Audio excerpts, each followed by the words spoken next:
They did a Ufruf last night, right?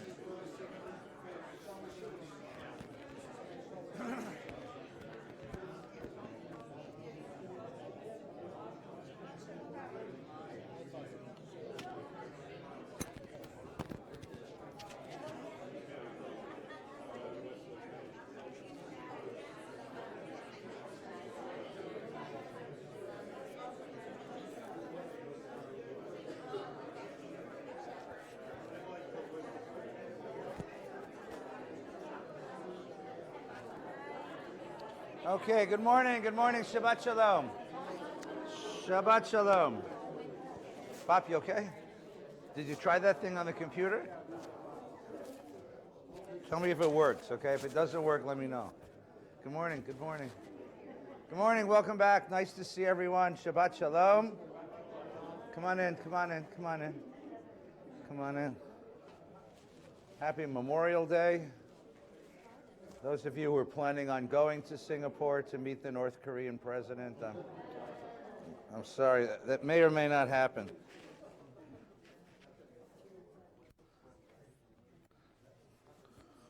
Wouldn't you love to be the travel agent? Has to go back and cancel all those reservations, you know? That's, you imagine how many... I don't think the hotels are full over there. You don't think so? Oh, that's right, it's in Singapore. They were going to meet in Singapore. And then he said they might yet meet in Singapore, but they don't know when, so it's an amazing thing.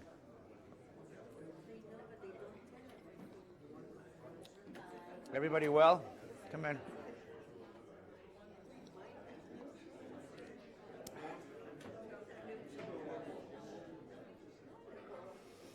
Oh my God, hi.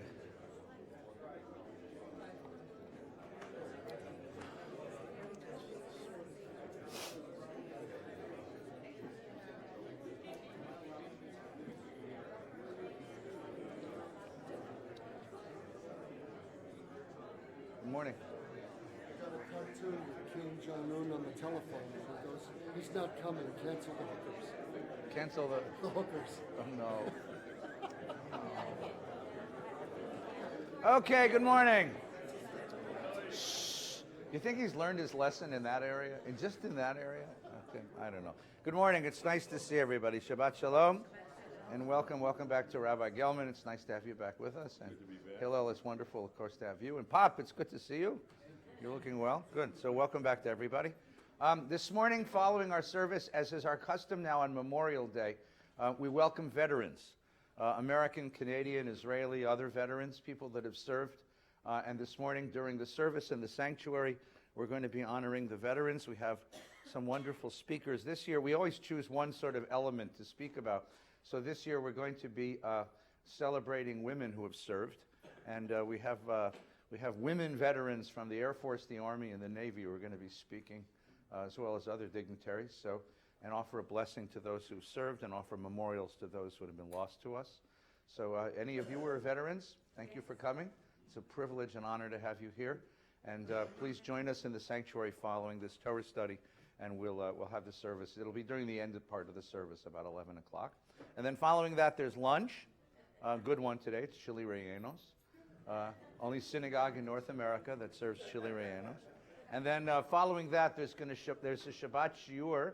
I think it's back in here, but I'll find out for sure. Led by Harvey Keenan, and it's a panel of other veteran leaders who will be sharing some of their stories and some of their experiences. So please join us for that. It's a very special morning in that sense. There's also a beautiful bar mitzvah going on in Sherlapati this morning. The Dolgan Bikas family is celebrating Rosie's bat mitzvah, and it's the playground minion is doing the bat mitzvah. They needed a bigger room, so we took them off the playground, and you're invited to join us for that. And there's Tat Shabbat, if you want to come sit on the floor, eat challah, and hear a story. Last time I was with the kids, I taught them the story of the challah that ate Cleveland, right? So there's all these kids walking around going, oh, this giant King Kong challah is what it's about. So please join us for that. In terms of scheduling, this is the time of year when we have a lot of graduations and culminations and finishing. Hi, it's good to see you. Shabbat Shalom. Shabbat Shalom. And so we're going to continue Torah study. In fact, This year, unusually, our vacation schedules have flipped, so I'm going to be here through July. Up until the last week in July, I'm leaving. So we'll have Torah study through the last week in July. And then, so the last weekend in July, which I think is the 28th, there won't be Torah study, and we'll take the month of August off, and we'll commence the first week in September, which I think is Labor Day weekend, and also Slichot. So that'll be published in the synagogue information, but we'll go through July. So this year we're going to get to study a little bit of Deuteronomy together, which is always very good. Okay? Is that cool? Did everybody get that? So I'll announce that many times so you don't forget. Please come in, Judy. Come on. Come on in. This morning, we are in the second Parashat in the book of Bamidbar, which is on page 791. It's called Naso. Happens to be the longest Parsha in the book. Come in, come in, come in, come in. Come in. Good. Come in. Now, in the narrative arc of our story, this is just at the end of our stay at Mount Sinai. We have left Egypt, we got to Mount Sinai, we've spent now 2 years and 2 months at Mount Sinai receiving God's law, and we're about ready to leave Mount Sinai and commence the journey to Eretz Yisrael, to Canaan. The idea being that we're going to go to Canaan, it's going to take a few days, few weeks, and enter Canaan. We didn't know about what's coming. So last week, we had the story of the census. Before you begin a new episode, you always take a census to find out who's with you. And next week, we'll actually leave Canaan. We'll leave for Canaan. We'll leave Mount Sinai, and the journey commences. This week is a sort of strange miscellany. It's a kind of box with all the extra stuff that you know how when you pack for a trip, the last minute before you close the suitcase, you start throwing stuff in the suitcase?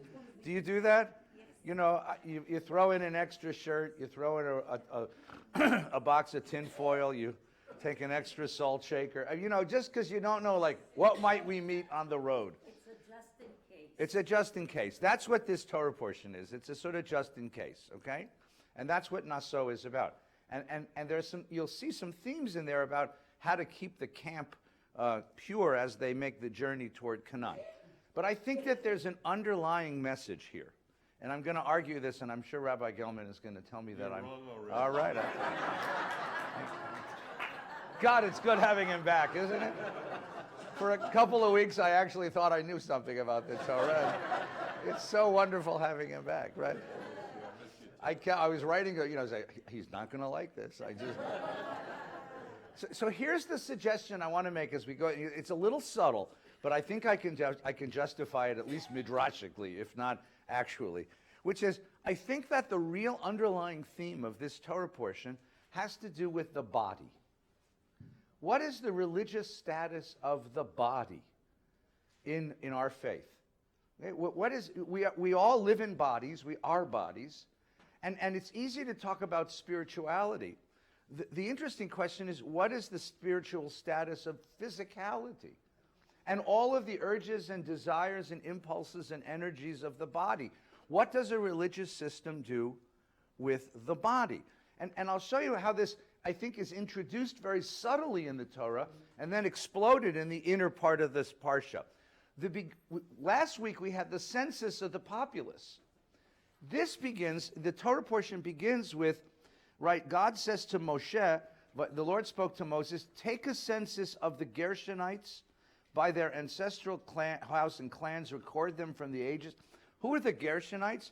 These are the clans, the families that make up the tribe of Levi.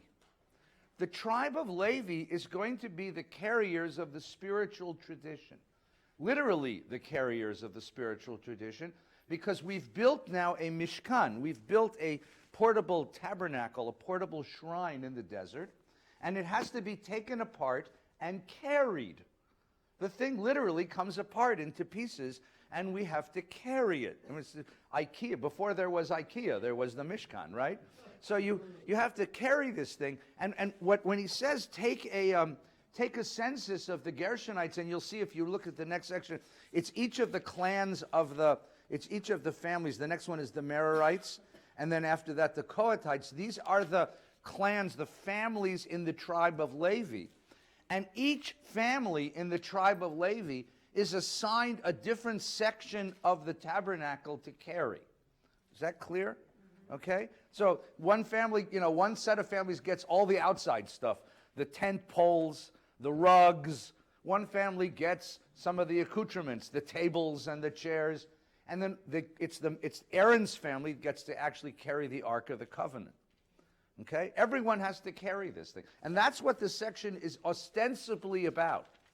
That's what it's all about, right? And if you look at the end of chapter 4 on page 793, all the Levites who Moses, Aaron, and the chieftains of Israel recorded by their clans from 30 years to 50, and it gives you the census of the Levites, having given them, each of them, their marching orders, what they're carrying. Well, think about this for just a minute, not literally, but as a metaphor.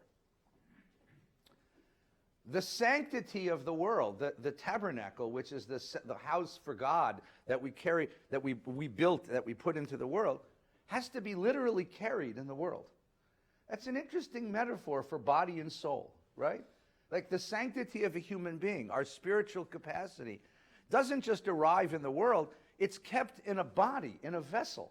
And the question is, what is the relationship between the spirituality of a human being and the physicality of a human being? Because we have to carry the sanctity through the world, okay? Now, before we get into the Jewish ideas and what's in the Torah, let's take a look at what other cultures said, okay? If you go to an art museum, especially an art museum that has a really nice department of ancient art, and you look at Greek statuary, Greek statues look like what? They all look like Superman, right? Even the women have like, my God, I mean, they're gorgeous, they're beautifully proportioned, beautifully developed, and they're all naked. So think about the civilization that creates that sort of art, that sort of statuary. This is a civilization that understood that the body, either the body is the person, or at least that the body reflects the essence of the person. So that the development of body is development of self. And the beauty of body is the beauty of self. So in the Greek gymnasium, which was the men's club and education center in an ancient Greek polis, half of the curriculum was physical education, and half of the curriculum was cognitive education, was knowledge education. Because the development of the body had to go along with the development of mind and soul. It was the Greeks who gave us the Olympic Games. And in the Olympic Games, the way the Greeks understood them, right, only men competed, and they competed naked. Because the idea was to see the beauty of the body, was to see the beauty of the soul. That's why the Greeks, when they confronted Jews, they thought that circumcision was a blasphemy. Because this is the body you are. How can you go around messing with it? How can you deface the body in this way? And that's why men who were circumcised were not permitted to compete in the Olympic Games, because they bore the shame of a civilization that defaced the body. Now, we, in our culture, in contemporary American, contemporary Western culture, we've adopted a lot of these attitudes, right? The idea of the beauty of the body has become something that we're deeply into. Sorry? Sports Illustrated. Yeah, well, Sports Illustrated, right? It's one thing to have a magazine that talks about basketball and football. I mean, LeBron James is a remarkable piece of God's creation. But then there's this swimsuit edition. And you say to yourself, gee whiz, what's this doing in a sports magazine? I never said that. I know. I thought, what are they putting the guys in there? Yeah, right. Right, exactly. What, are you kidding? Right. But it says, again, if you stand back from it and look at it, it says something about us. There is this underlying attitude. Part of it is a remnant from this great Greek tradition, and part of it, I think, is a remnant from Freud, which is that any repression of bodily urges is unhealthy. So express yourself, follow your impulses, follow your impulses. Plus, there's a reaction to American Puritanism, which repressed the body, and so you have this reaction in American culture, which is, if it feels good, do it. And the idea that the impulses of the body are somehow not just powerful, but sacred. They ought to be followed. You shouldn't repress them. You shouldn't repress the impulses of the body, right? So this is one theme in culture, that the body itself is somehow sacred, and that one should follow the impulses of the body, and the body reflects on the glory of the person, right? And we have I'll give you one other place. I've talked about this in shul many, many times. We have this worship of youth. You know, you ever see a product advertised on TV that was guaranteed to make you look older in only minutes a day? Right? But you smear all kinds of stuff on your face and on your body, and you eat all kinds of idiot foods. Why? Because it'll make me feel younger. It'll make me look younger. Young is fresh, energetic, creative, alive, vital. Old is retired. When I was 50, I got a letter from the AARP. Dear Edward Martin Feinstein, welcome to the wonderful world of AARP. I sat down and sat Shiva, you know, like, I'm done, I'm finished, retired, worn out, retread, you know, old, thrown it out, you know. I'm done. Retired means to be tired, exhausted. I said, Nina, cook me some food without salt. I'm going to sit on the floor, you know. No, but there's this notion that, because that's the Greek idea. If the body is self, then if the body loses its strength and vitality, self loses its value. Old is not as good as young. New and improved, right? Old is not as good as young. And that's where we get this idea, right? That's where we get this idea. So that's one way of looking at it. That's one attitude toward the body. Let's take the opposite attitude toward the body. There was a group of Greek philosophers called the Gnostics. Starts with a G, believe it or not, Gnostics. And they had an idea that when God created the world, God did not create the world de novo, out of nothing. This is what the Jewish idea was, ex nihilo, out of nothing. God created the world out of pre-existent material. In other words, there was all this stuff in the world, and what God did was form it and shape it. Everything that is physical, that is material in the world, is that formed, shaped material.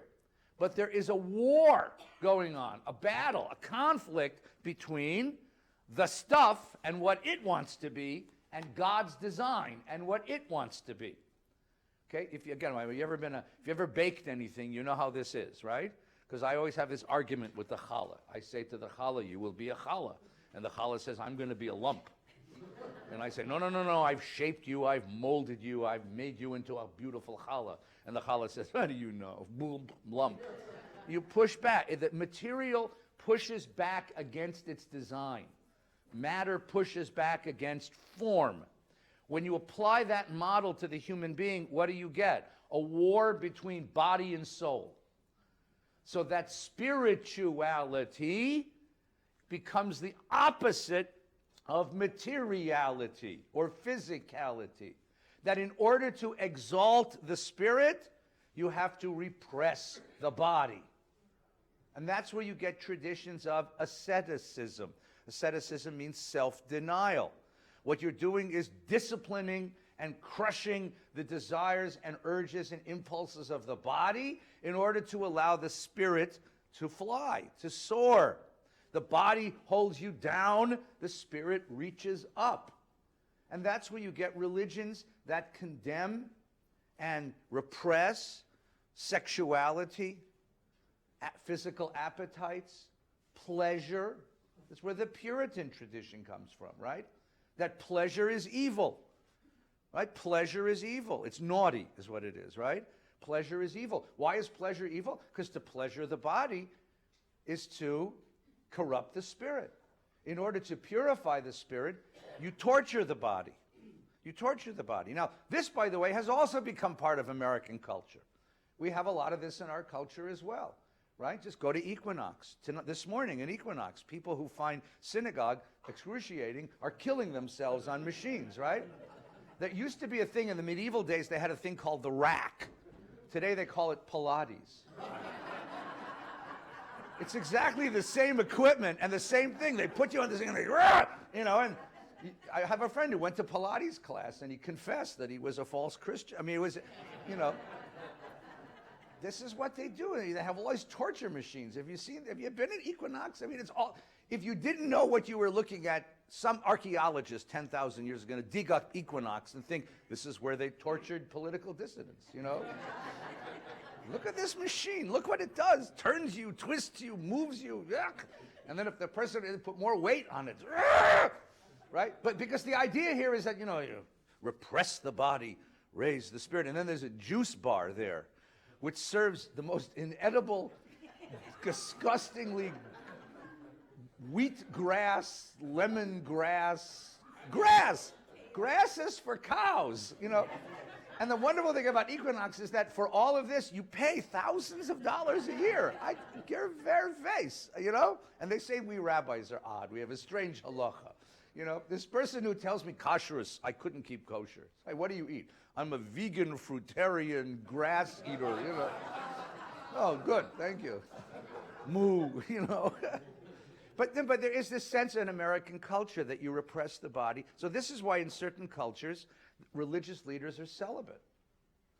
Why does a religious leader have to be celibate? If sexuality is an urge of the body, it has to be repressed if the person's going to reach a certain state, right? And this is where, and so this feeds directly, without getting too much into this feeds directly into American politics about whether you think that contraception ought to be available, whether you think abstinence is to be taught to kids, and these kinds of things. Because underneath it is this theme of there's something wrong with sex, right? Sex should not be pleasurable; it should be for reproduction and nothing else, right? I mean, that is the sort of the wagging finger of the Puritan tradition, right? So this is the other side. Okay, this is the other side. So the question then is, so if you have on one side a tradition which exalts the body and celebrates the body, and the other side a tradition which represses the body, okay? Where does the Jewish tradition come out? In a different place. In a different place, okay? And I'll show you some of the reflections of this inside the Torah now, okay? Let's stop for a second. Questions, comments? Yes, please. The idea of perfect body is also seen in Torah about animal sacrifice and the Kohanim. Yeah. The animal sacrifices, you have to offer something that's whole. You can't offer something that's broken, right?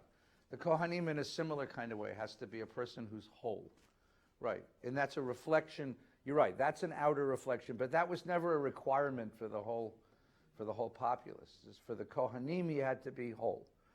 He didn't have to be, Superman. He had to be not wounded. You couldn't be broken.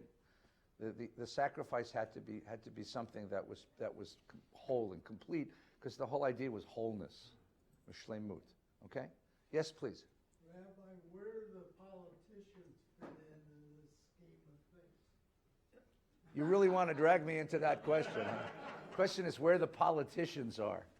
I don't want to get into politics today. It's remote. The politicians get into this thing because that Puritan, first of all, that repressive Gnostic tradition finds its way into Christianity, which finds its way into Puritanism, which finds its way into a deep strain of American thinking, okay? Which finds its way into policy making when it comes to things sexual, women's reproductive health, right? I mean, Rabbi Gelman has written many papers about abortion, very controversial stuff, and we can argue that question. But outside of the question of abortion, which I think is a different question, the question about sex, about teaching children about sex education, about offering contraception, about whether you how you deal with young people and their sexuality is a question in American culture right now. I mean, what happened in the 1960s was an enormous cultural revolution. The advent of contraception, of the pill, separated sex from pregnancy. And people could then have, you could, on one hand, family planning, but on the other hand, you would allow people to have sexual lives that were not connected to parenthood. And we still haven't caught up with that invention. The culture and its mores have not yet caught up with it. So we have all kinds of strange aberrations of that. You have widely available pornography, which everybody condemns as evil, but everyone will whisper to you it's the most profitable and most popular part of the internet. Right? I'm not kidding. It really is. I mean, and you have, it's interesting. If you go to Europe, for example, they have different attitudes there. I'm not saying they're right or wrong, but you see how cultures that are not as affected by this Puritan ethic answer some of the same kinds of questions, how they answer questions of sexuality. And then the policy questions have to do with which strategy leads to more wholesome people, wholesome lives, and fewer teenage unplanned pregnancies. Okay, just to give you just a small example of my daughter, who's now studying to be a clinical psychologist, finishing her doctorate in clinical psychology. When she went to college, she went to Indiana University, which is a wonderful place. And in her second year, she was a resident advisor on a floor in a dormitory. Okay, so she was responsible for the lives of 55 young women, most of whom were freshmen, new college students. Okay, and she started talking to these young women. In Indiana, they have a custom, like a policy like they have in many states, that if you graduate in the top 5 or 10% of your graduating class, you automatically get admission to the state university. So about half of these young women were people who came from small Indiana farm towns and had never been away from home before, right? And so my daughter realized that one of her responsibilities was to teach these kids something about life that no one had ever taught them. Don't go to frat parties. And if you do go to a frat party, don't drink. And if you do go to a frat party and drink, don't go upstairs to see his room. And she discovered, she took a class in human sexuality. Indiana University happens to be the place where the Kinsey Institute is. She ended up working there and doing research there. And she realized that these young women knew nothing about sexuality, about contraception, about their own bodies. So she got her human sexuality professor to come and sit with these young women and do a class. And then every Friday afternoon, she would go through the hallways with a big bag of condoms and say, I don't want you going to the frat parties. I don't want you drinking. I don't want you going upstairs. But if you're going to ignore me and do all that, at least take these with you. She was very proud at the end of the year, no pregnancies on her floor. Now you say that's odd?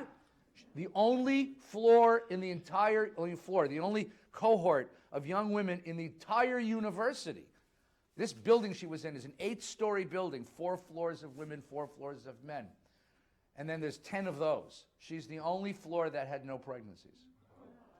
She was really successful. Now, why? Because these kids were taught in this abstinence-only education program that was very popular in rural Indiana. And abstinence-only is an interesting strategy if you keep it. But if you don't keep it, that leaves you completely unprepared for university life.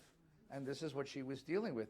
This is where you get policy, which comes out of this idea that sex is evil and you shouldn't have it until you've been married 3 years. At least, right?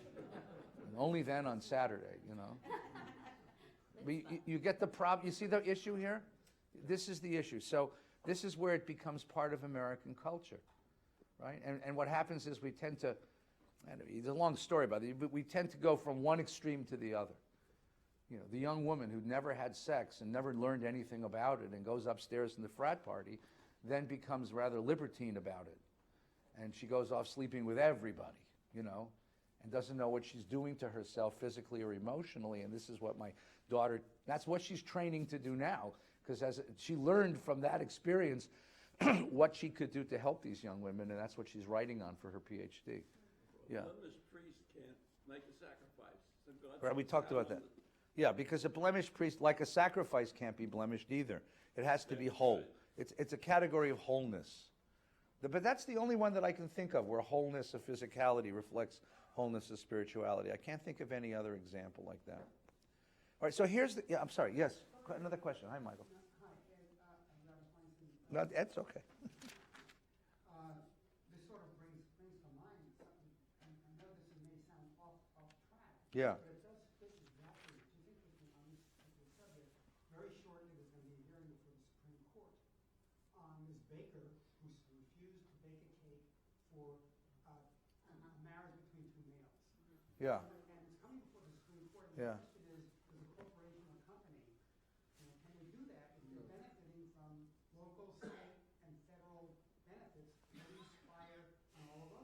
See, so then you get a really interesting question, which is not directly related to this, but it's really interesting, which is the question of religious liberty of conscience on the one side and protection against discrimination, especially on the basis of sexual lifestyle on the other side.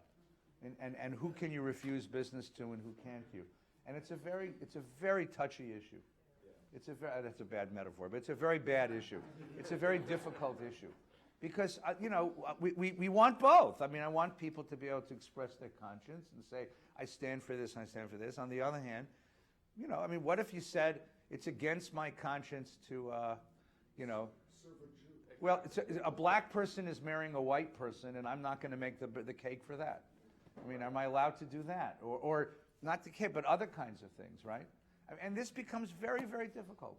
These become very, very difficult issues. And I don't want to weigh into this because I think it's a really difficult issue. But we are generally, as a culture, terribly afraid of things sexual. Right? Most of us came into this world because of sex. I don't know if you knew that. But because again, physicality is somehow considered something pasnish. It's not supposed to be talked about. So we don't confront these things. So things sexual are private, dirty, put away. We have a real tendency to not want to confront these things. And the whole question of homosexuality, gay sex, lesbians, and gay and lesbian people, this becomes an issue. This becomes very difficult for us. Yes, Bob? Also, hang on just one second. Baruch Shechiat, Baruch Asat Thermostats La'olam Yisrael. Amen. There we go. Blessed be God, who has given to human beings the power to adjust thermostats. Mine. I'm sorry. Go ahead, please. I want to get to the Torah, though. Okay, I'll be quick. No, don't. STDs, it's a public health. It's not just Yes. pregnancy. Yeah. It's a public Yes. health issue, and Right. for men and women. Right. STDs is an issue. Pregnancy is an issue. And then the emotional devastation of a young person who engages in sexual activity without fully being understanding, without fully being present, without fully being ready for that experience, being ready emotionally for that experience, And this is what happens in our country. If you don't talk, my daughter can give you the lecture on why abstinence-only education is foolish. I mean, that's her language for it, because it doesn't prepare young people for the growth of the changing of their bodies and the desires of their bodies, and it somehow castigates all of that and doesn't let them really understand where they are. So we can get into this, okay? I want to take a look in the Torah, because I want to see something interesting in the Torah. Then I want to talk about what Jewish tradition did with this. What Jewish tradition did with this was a different strategy. If you open the beginning of Genesis, God creates the human being, body and soul, right? It doesn't say that only the soul was created by God. Body as well is created by God. So if body is created by God, it's not evil. It's not made of something else. It's made of divine material, or it's formed by God. But the Jewish tradition's attitude, to put it very bluntly, grossly, it's subtle, but it's basically that the body is neither good nor evil. The body by itself is neither good nor evil. It's a question of what you do with it. And the question is, how do you teach people to use the body in matters sanctified instead of matters that are degrading? And we can take each of the examples of how the body expresses itself. Okay? Number one, take food. I don't know if you know this, but Jews eat a lot. And there's a reason why. When God puts Adam into Eden, he says, echol tochal. Here's the goodness of the world. Echol tochal is a very strong imperative. Eat, like my bubby used to say. Yes. It is a positive mitzvah. We always we could look at it, but it'll take a long time to flip the pages. We always look at the end of the verse when he says, don't eat of my magic tree in the middle of the garden. But the beginning of that verse is more important. It says, of all the trees in the garden, I want you to eat. You are commanded to eat. You are commanded to enjoy the goodness of the world. Now just consider that for a minute. We fast. We Jews fast. There's about 12 fasts in the course of the year. You all know Yom Kippur, maybe you know Tisha B'Av. There's a whole bunch of minor fasts. But fasting is not particularly, fasting on Yom Kippur is one thing, but it's not a regular Jewish thing, denying the self. But what we do that's regular is we have sacred meals. And what happens at a sacred meal? I mean, the sacred meal is when we have a sharing of self and not just a sharing of food. A sharing of conversation, a sharing of experience, a sharing of laughter. And we have a bracha that you say over food. Baruch atah melech hamotzi lechem min haaretz. Think about this for a minute. Food is not coarse physicality that is opposed to spirituality. Food is a gift from God who has brought it out of the earth. Who has brought it out of the earth, and we share it with each other. So you can take food, and food can make you into an animal, or food can give you an opportunity to be spiritual. And I still don't know why this isn't working. Excuse me just a second. It works on Shabbat. Oh, there it is. I know it's on. It's on. But it's going to get freezing in here. It was on 35 degrees, that's why. Okay, now. Let's take another one. Let's take alcohol. There are traditions that deem alcohol evil. Right? What do we do with alcohol? We make kiddush. Think about that idea. You make kiddush over wine. Think about that. It's remarkable. Now, the wine doesn't become kiddush. What becomes kiddush is the moment, but the wine becomes the symbol of the joy of a sanctified moment. So there's wine at Shabbos and Yontif. There's wine at a wedding. There's wine at a bris. There's wine at every moment of sanctification. Because at that moment, it's the moment that becomes sanctified. And the wine, you're not drinking wine for the sake of getting drunk. You're not drinking wine for the sake of the wine. You're drinking wine as a symbol of a moment of sanctification, a moment of time that matters. Okay? Take a third one. Take money. There are traditions that condemn money. Right? In the New Testament, a rich man doesn't get into the kingdom of heaven, just like a camel can't fit through the eye of a needle. Right? We never said that. We're very happy that you got rich. Right? I will go outside and bless your Maserati. Right? Baruch, Shechianu, I will. Because money isn't itself an evil, nor is the acquisition of money an evil. It's a question of what you've done with it. And what do we do with it? It becomes tzedakah. It becomes a tool of the acquisition of justice. So each of these cases, you see that the physical manifestation of human being can be elevated. And if it's elevated, it becomes sanctified. It's no longer evil. And the most powerful one is sex, which is one of the most powerful urges in the whole world. Right? We saw this in the beginning of Genesis. The very first story, man is put into the garden, into paradise, given everything he needs. And the very next story is, Lo tov heyot adam levado. It's not right that he be alone. And God makes him a partner. He makes him a partner. Now, in the Christian tradition, sex is the sin. That was never said in the Jewish tradition. There was never a sense that sexual contest, sexual union was in any way a sin. It's a question, again, is it something sanctified? If it becomes a union between two people, if the physical sexual union becomes a symbol of a union of souls, then it becomes kiddushin. The Hebrew word for marriage is kiddushin. Holiness itself. Holiness itself. Because it's the bonding of two human beings into one. It's the creation of the finished human being. At the wedding, you say a bracha. Yotzer ha'adam. Baruch atah Adonai, Yotzer ha'adam. God who creates the human being. You don't say that at a bris or a baby naming. You say that at a wedding. Because a person's not finished at birth. They're just beginning.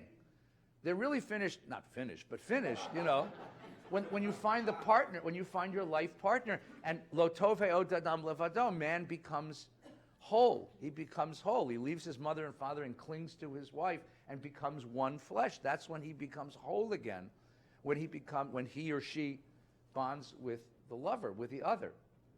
So the question here is, can you elevate even sexual desire into a symbol of the union of two souls? I say this to teenagers all the time. You want a quick measure of sexual ethics, Jewish sex ethics, it goes like this. The Jewish tradition reserved the most intimate connection of body to body to those relationships where there's an intimate connection of soul to soul. If he doesn't love your soul, don't sleep with him. Then I say to kids, here's the problem. You're 16 years old, you're 17 years old, your body is filled with enormous energy. It's a beautiful thing, by the way. It's a product of 50 million years of human evolution. Your body's filled with so much energy, so much power, that your body is capable of convincing your mind that this is soul-to-soul love when it's really just body-to-body desire. That's the problem. I'm not saying that you're too young to have sex. You're too young to know the difference between soul-to-soul love and body-to-body desire. A lot of people are, right? A lot of people are. But in particular, if you're 16 years old, it's very hard to know this. And that's the reason why I don't think it's a great idea. Because I think what happens is if you go into a relationship where you have body-to-body intimacy, and then you discover that it isn't soul-to-soul intimacy, you're going to be defeated. You're going to feel disappointed. You're going to feel degraded in such a way, it's really going to hurt you. Everybody wants intimacy. We want it so badly, we're willing to see it where it isn't really there. We project it. And our bodies are able to do that as well. And I've had 16-year-olds look at me and say, oh, I never thought of it that way. But someone's got to tell them this, right? Because otherwise, if you say no, never, they're going to listen to you there. But you got to give them an ethic. And here's the only other problem. We haven't got to the Torah yet. But here's the only other problem. The problem is, I say to these kids, and this may be a little hyperbolic, but I think it's kind of true.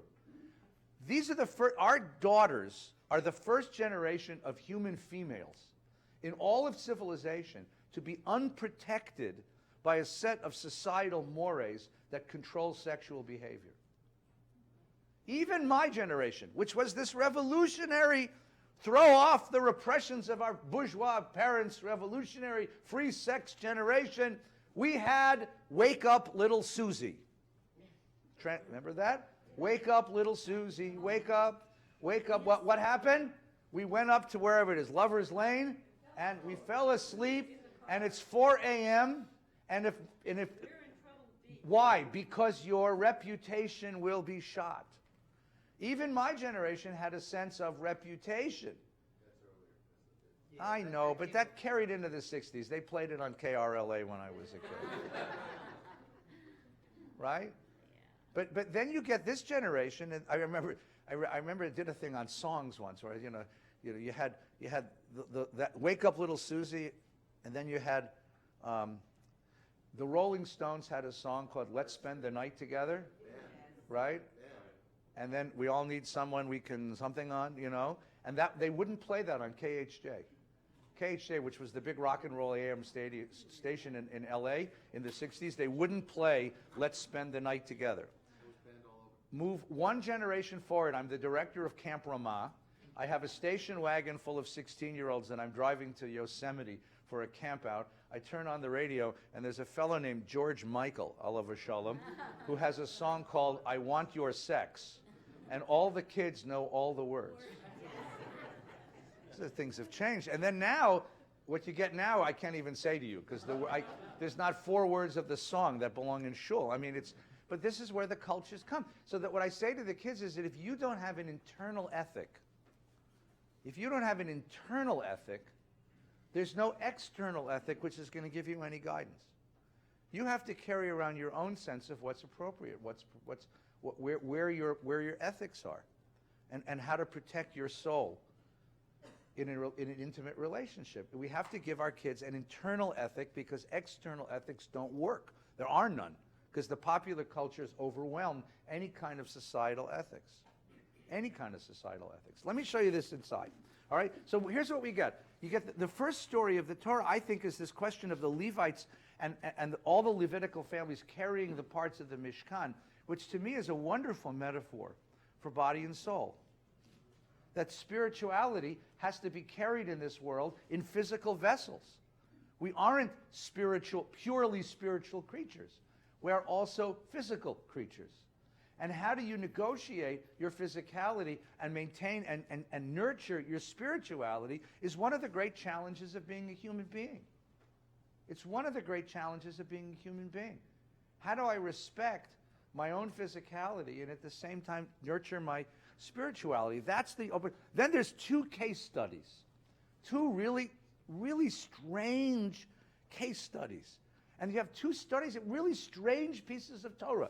The first is the question of the sotah, S-O-T-A-H, which is the suspected adulteress, right? Take a look on page 796. Really strange story. It's one of those yuck stories that rabbis never talk about in shul. But you have a perverse rabbi who loves this, you have more than one, who loves this kind of stuff, right? 796. If a man's wife has gone astray and broken faith with him, in that a man has had carnal relations with her unbeknownst to her husband, and she keeps secret the fact that she has defiled herself without being forced, and there's no witness against her. But a fit of jealousy comes over him, and he's wrought up about the wife who's defiled herself. Or a fit of jealousy comes over one, he's wrought up about his wife, although she has not defiled herself.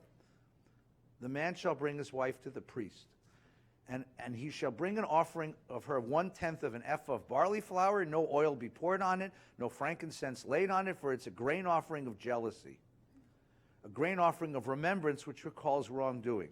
And the priest brings her forward and has her stand before the Lord, before the Mishkan, before the altar. And the priest takes the sacred water in an earthen vessel, and taking some of the water that's on some of the earth that's on the floor of the tabernacle, the priest shall put it in the water.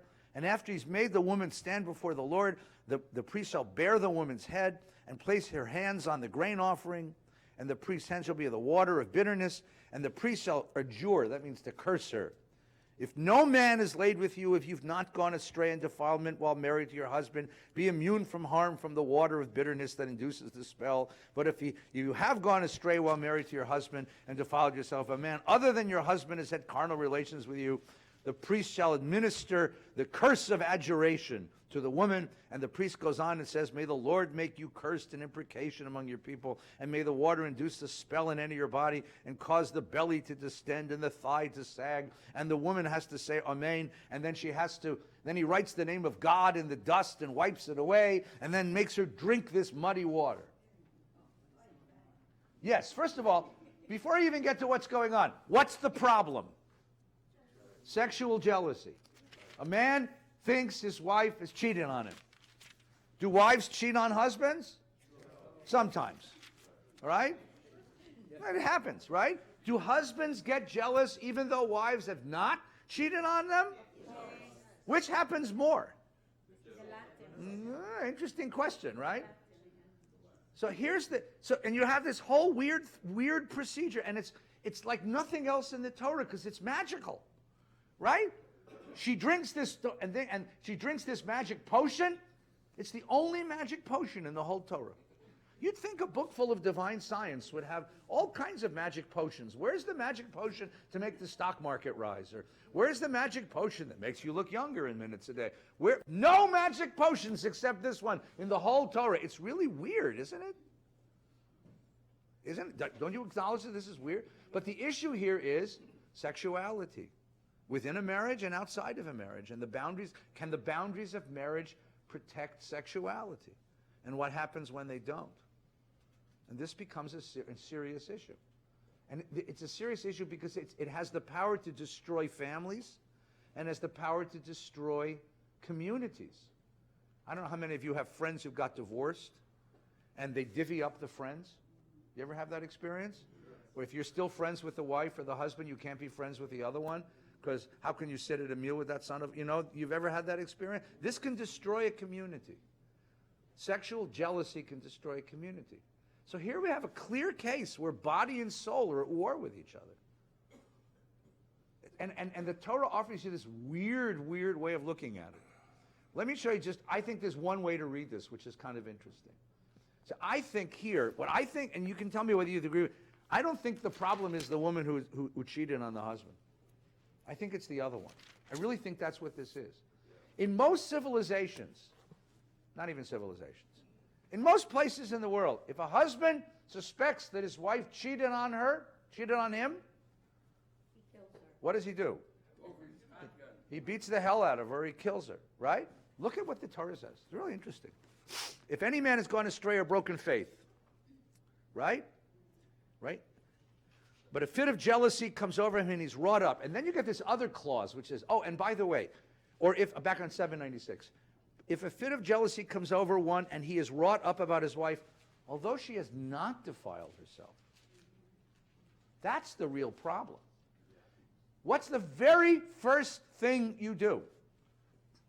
The man shall bring his wife to the priest. Isn't that interesting? What's the very first thing? Get her out of that house. If you've ever dealt with spousal abuse or child abuse, that's what you do. There's a directive to rabbis. Someone comes to me and says, my husband hit me. You don't send her back. You don't send them to counseling. You send her to a shelter. That'll be other stuff will be negotiated later. You get her out of the house. Why do you get her out of the house? Because he's what? Yeah, because he's crossed the line. There's a line there. He's violent, and if he's violent, and that's what the Torah is most afraid of. Now you have the woman in the custody of the community. Okay, now what do? What's the problem now? This fuming, raging, crazy man. Maybe she did cheat. Maybe she didn't cheat. We don't know. Will you ever find out? Probably not. What's the problem, though? How to get him to calm down. How do you get him to calm down? So you have this whole interesting ritual procedure, right? And what's the ritual procedure?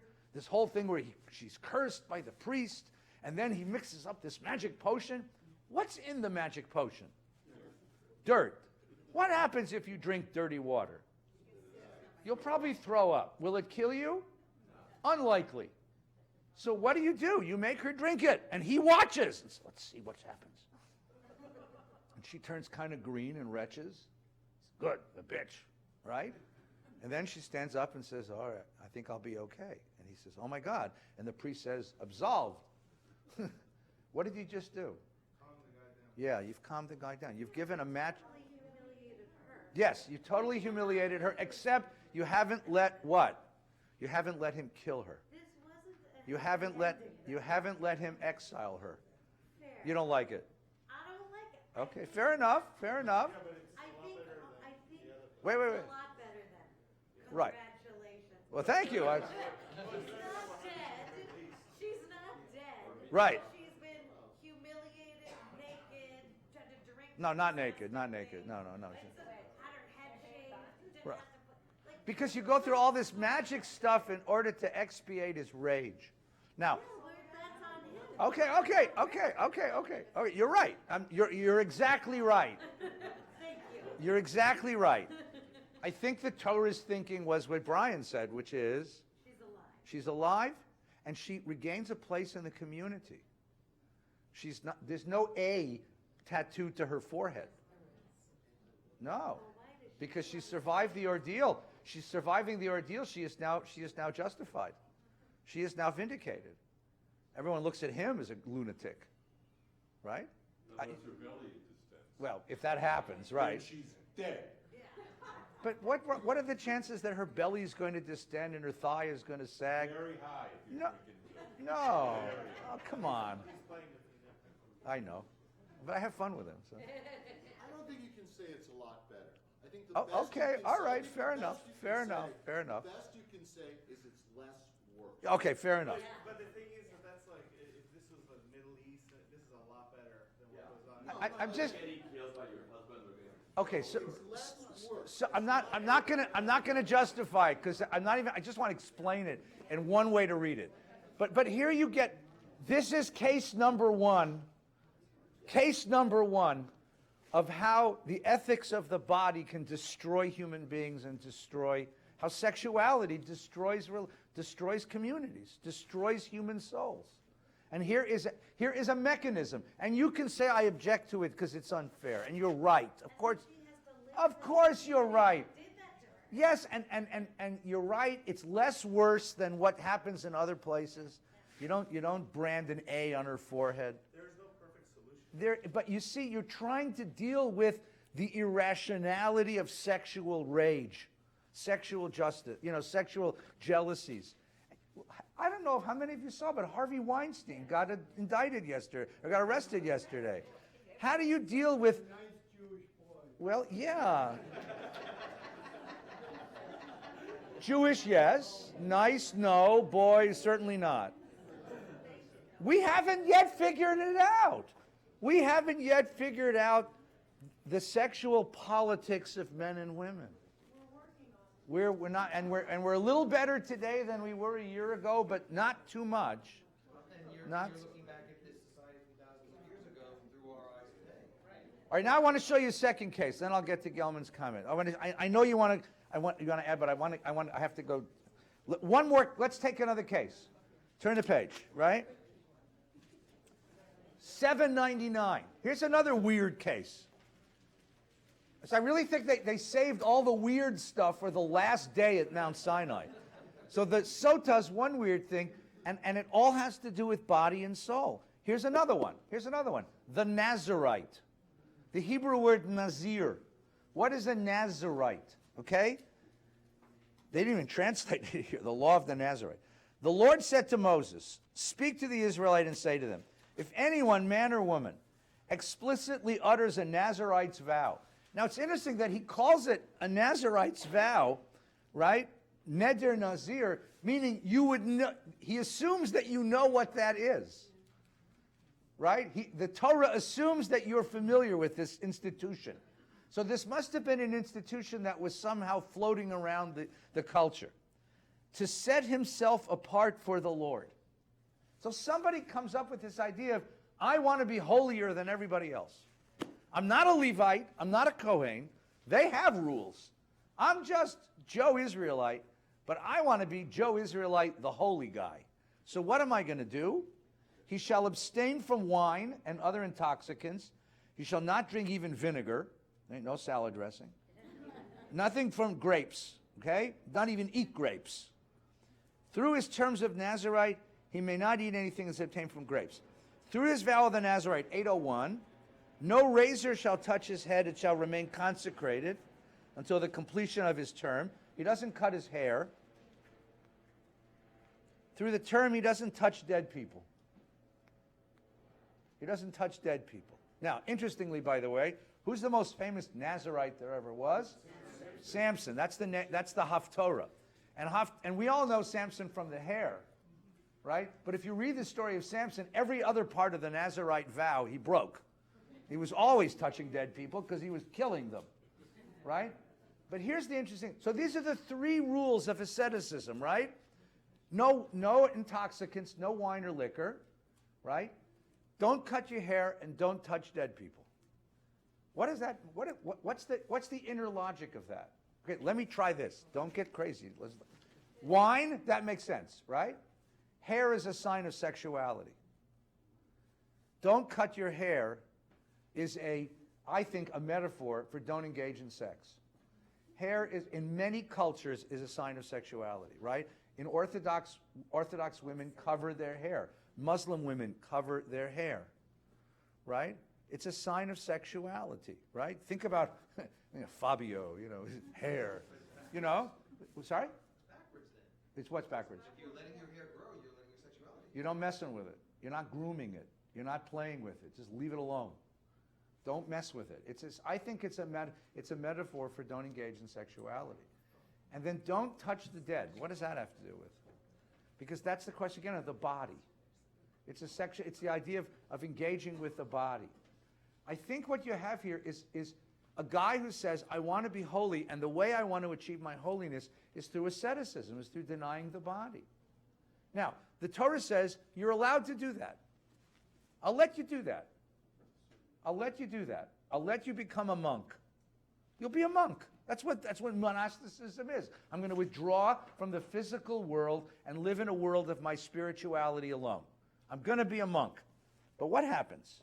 Right? What happens at the end? Here's the interesting part. Right? Turn to page 802. Okay?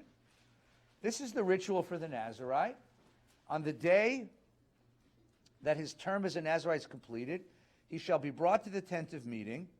As an offering to the Lord, he shall present one male lamb in its first year without blemish for a burnt offering, one ewe lamb in its first year without blemish for a purification offering, a ram without blemish for a well-being offering, a basket of unleavened cakes, choice flour, unleavened bread for a libation. He presents them, and he offers all this stuff. Why does he need a purification rite? If the guy is living a highly pure life, that's what the purpose of his asceticism was. Why does he have to offer a sin offering? Because it isn't natural, it isn't normal, and it goes against everything that they've already talked about. Because that's the problem. Because the impulse to say, I want to withdraw from the physical world is not what God wants. And they're willing to indulge you with this. We're willing to indulge you. Now, so Samson, the other reason that Samson is an unusual case is he was born a Nazir. You have to make this as a choice. The Torah says you got to choose this. You can't be born, and you can't do this for your whole life. You only do it for some period of time. And then you bring a sin offering because, and the Talmud picks this up very clearly, there's something wrong with this. To withdraw from the physical world is not the way of spirituality, because the implicit idea is that in order to be spiritual, you can't participate in the physical world, and that's not Judaism. You have to be one who carries sanctity. That's the beginning of the Torah portion. You have to be a person who lives in a physical world, in a body, and carries up the struggle of living as an ethical, holy human being within a body. That's the right way. Now, you're allowed a term of withdrawing from that, because sometimes it's just too hard, right? I had an old friend who went through some really tough relationships, really bad, young woman, went through some really bad relationships and breakups and and she said, I'm giving up sex for a year. I said, what? She said, I just need to get away from it. I need to define myself in other terms. And I could see what she wanted. It was a healing for her. It was a healing for her. Then, after a year or so, she entered into a different relationship, and it was a very wholesome and healthy relationship for her that lasted for her life. But she needed, and I can see where a Nazir would say, the struggle, I can't deal with the struggle. I want to get away from it for a while. And the Torah says, I'll let you get away from it, but not forever, because that's not the way of the world. And when you finish it, I want you to acknowledge that this isn't the way of the world. You bring a sin offering at the end. So what do we get? You get a different idea of the body. We are all born into bodies. We are bodies. It's a struggle sometimes, the body. But that's exactly the struggle of being a human being. Okay, Rabbi Gelman.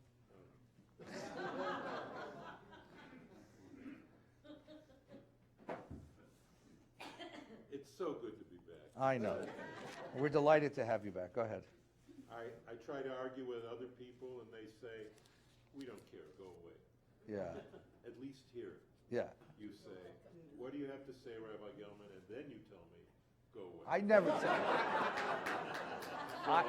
tell you.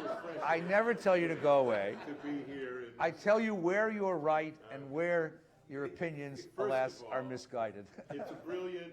First of all, it's courageous to even do any Torah in a portion that has nothing good in it except the Birkat Kohanim. Right. That. Right. To engage the sota as the text of the jealous husband and the trial of bitterness.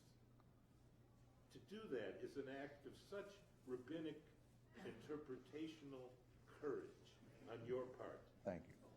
I think we all really should just be in awe. The fact that everything you said It's coming. Wait. is wrong. There it is. Oh, for a moment. Doesn't even matter. For a moment, Doesn't even matter. I was Number afraid. one, as I begin my list of things that are wrong. Be concise, There is 'cause- no doctrine in the Torah. Yeah. None. Yeah. Zero. None of the soul. The idea that we have a body and a soul is a lovely idea. Yeah. Given to the rabbis. Yeah, I know. By Aristotle. Right. In 333. Right. There is not, what they have is nefesh. And that is not soul. That is a different thing. Yeah. There is only a living organism, Right. an elan vital, and that is the biblical notion. No, you're right. You're right. So, but I want to move to the highest point, and that is religions can't get everything right. Right. The fact that I begin my comments this way, why is it that we didn't invent yoga? Or eat wheat bread. Yoga is my choice. Yoga. Okay. Wheat Fair bread might be your choice. Yeah. I say, why didn't Judaism invent yoga? Right. And to answer it, I would also add to it my experience at Mir Yeshiva, studying there, sitting on the steps while the yeshiva buchers would sit there and wait for Gentiles to come by who were smoking so that they could get a contact light for their cigarettes, because it was wrong to light on Shabbos. And then I would look at them, and I'd look at the non-Jews I knew who were on the athletic teams that I was involved with, and I'd say, there is something that Judaism didn't get right about the body. Right. And everything you talk about in terms of Puritanism has actually devolved into a critique of Judaism. Okay. It has absorbed, though I totally agree, that fundamentally it has a different attitude. Right. In fact, the yeshiva culture was an anti-body culture. Yes. And if you ask yourself, why is it that if you imagine 10 yeshiva buchers standing next to each other and what they look like, Right. And you imagine 10 Austrian skiers standing next to each other, or 10 NBA players leaving out the Jewish NBA players. No, that's exactly right. Which is zero. No. And you ask yourself, why is it? Yeah. Why is it that we have so neglected the idea of physical valor, of physical development? Why is it that yoga, a simple physical breathing, flexibility, spiritual exercise, is completely alien to our tradition? Yeah. Why is it? And I conclude in a different way today. Okay, go ahead. I conclude with the only way Jews know that something is true. Yeah. And that is if it's in a joke. If it's in the Torah, probably not true. Okay. If it's in a joke, it's true. Okay. So here's the joke. The Yeshiva University crew team Famous show. loses every year to the crew team from Harvard in a 2-mile race. They lose by about 1 mile and 7/8. So the rabbi, head of Yeshiva University, calls in the coach and says, Mendel, I don't ever expect a bunch of Jews to beat the big, strong goyim that they have at Harvard, and we'll never beat them. But 1 mile and 7/8 in a 2-mile race is terrible. If you can't do better, you're fired. Right. So Mendel comes back in a week, says, Rabbi, I know their secret. I know why they beat us so badly. Rabbi says, why is it? He says, I went to Cambridge. I hid in a bush. I watched them. I know their secret. Their secret is they got 6 guys rowing and only 1 guy shouting. Why is it? Okay. Rabbi, why is it that joke is not only hilarious, but true? Actually, first of all, thank you. Now I can go away. the joke. No, don't. The joke is really more about leadership than it is about. No. First of all, I want to say something. First, I don't disagree with you. But there's another side of the story. So first of all, I want to acknowledge Jody's comment. I think it's very important. Okay, and I don't want to finish today without thanking you for this. Okay, because first of all, you're absolutely right. And what you pointed out, you didn't know you pointed this out. This is one of the reasons why we are lesser, because we never included women's commentary in the commentary on Torah. Because any woman, sensitive, wise woman like you, would read this and say, what the hell? right? We guys read this and say, oh, I see what they're trying to do. They're trying to deal with testosterone, right? I say, what the hell? Right. But a woman, you read, and I appreciate the commentary. It's spot on. It's exactly right. And now with your commentary, we have a fuller appreciation of the story. Okay? The rabbi's right that what happened was we started out with this idea of the body and slowly evolved in the same, especially as we lived in Europe. I mean, the Sephardim didn't have this as much because Sephardic culture is much more visceral. Their colors are brighter, their food is spicier, their music is much more dancier than Ashkenazic music. But in Europe, we adopted the attitudes of the prevailing culture, which repressed the body, and you end up with the pasty face, passive, limp yeshiva bocher, right? I wrote a piece for the AJU. It's been circulating around. That was one of the things that Zionism came to correct. Right? One of the critiques of Zionism against the yeshiva culture was about its loss of physicality, and that Zionism promised a new, strong, physical Jew. A physical Jew. And one of the Maccabees became, it was why Zionism resurrected Hanukkah. Zionism also, by the way, just instantly, because it's the Haftorah today, resurrected Samson. Here's a terrific bit of Hollywood trivia. The great Zionist thinker and writer Zev Jabotinsky has a screen credit. Go on IMDb.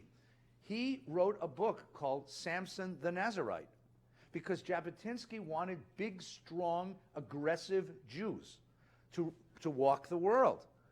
He wrote Samson the Nazarite. Samson the Nazarite, Jabotinsky's book, was the basis of the script of the 1949 movie Samson and Delilah with Victor Mature and Hedy Lamarr. So he is credited as screenplay by Zev Jabotinsky. Okay? Now you know. Try this on your friends. They'll be really impressed. But the idea that Samson is a Zionist hero, that the Maccabees are a hero, because they tried to bring back physicality. In Israel, every couple of years, they have the Maccabeah Games. The idea that Jews from all over the planet gather for a sports festival. I mean, you can't imagine that in yeshiva culture, right? This is really a creation of Israel. Now, you can look, again, now this is where Jody's going to say, but Rabbi, and you're absolutely right. It went nuts. It went crazy, you know. So an Israeli president just got out of jail, by the way. He was in jail for the last several years because you have a rash of sexual abuse among Israeli leaders because the macho physicality went crazy. Just like the Samson story predicted it would, that if you live on that, an ethic of testosterone, you end up with sex with Harvey Weinstein. You end up with Harvey Weinstein. You've got to learn, this is where we are now in the process of the evolution of this thing. Having corrected the yeshiva repression of the body with the strength of Zionism, now you've got to synthesize the two and figure out how do you create an ethical masculinity and an ethical physicality. And that really is where we are now. That's really where we are now. You're exactly right. The yeshiva culture, it missed this part. It missed this part. Still, I think, and I know that the Bible doesn't have an idea of soul, but it does have a sense of self. And I think that what they're aiming at is an answer to this great question of, can I be a physical self and still be spiritual? How do I live with those impulses of the body? How do I control them, celebrate them, channel them, direct them? And I'll finish just with this. In Pirkei Avot, among the rabbis, so the 4th chapter of Pirkei Avot begins with this wonderful teaching of Ben Zoma. Right? So the first one you all know, it's the one is Ezuhu Ashir, who is rich, Hasamech Bechelko, the guy who's happy with what he has, and Ezu Chacham, who's the wise man, he's the one who learns from everybody.